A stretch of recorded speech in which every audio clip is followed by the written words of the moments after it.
আজকে রান্না করব পেঁয়াজকলি কাতলা।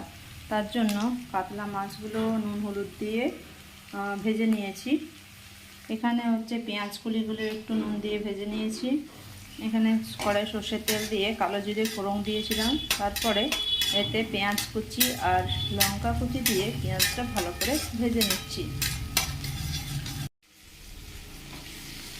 পেঁয়াজটা ভালো করে ভাজা হলে গ্রেট করা আদা দিয়ে একটু ভেজে নিয়েছি। তারপরে এতে টমেটো পেস্ট, নুন, হলুদ গুঁড়ো, ধনে গুঁড়ো, জিরে গুঁড়ো আর কাশ্মীরি লঙ্কার গুঁড়ো দিয়ে এটা একটু ভালো করে মশলাটা একটু কষিয়ে নিচ্ছি। মশলার সাথে অল্প একটু চিনি দিয়েছিলাম আর দিয়ে ভালো করে মশলাটা কষিয়ে নিচ্ছি। আমার মশলাটা কষানো হয়ে গেছে। এরপরে ভেজে রাখা পেঁয়াজগুলো দিয়ে আর একটু মশলাটা কষিয়ে নেব।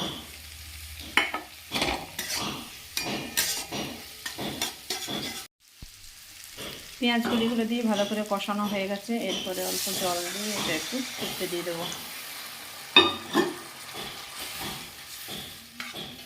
এর সাথে ভেজে রাখা মাছগুলো দিয়ে দিচ্ছি।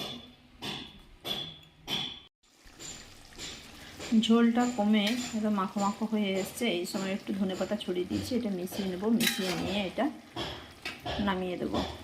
আমার পেঁয়াজকলি কাতলা তৈরি হয়ে গেছে। ভিডিওটা দেখার জন্য ধন্যবাদ।